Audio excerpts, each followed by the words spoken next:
Do you find yourself snoring just as this man, in the video? Or you wake up with your mouth dry, with headaches, or you just feel not refreshed, you feel tired even after sleeping a long time? You may not just be snoring. It may be that you've got a condition called sleep apnea.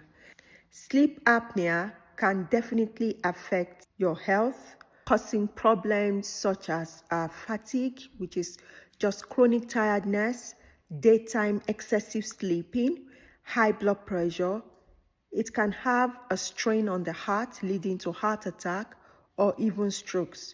So if you've been told that you stop breathing when sleeping, please don't take it lightly. Make sure to see the doctor, have appropriate testing done, and get treated.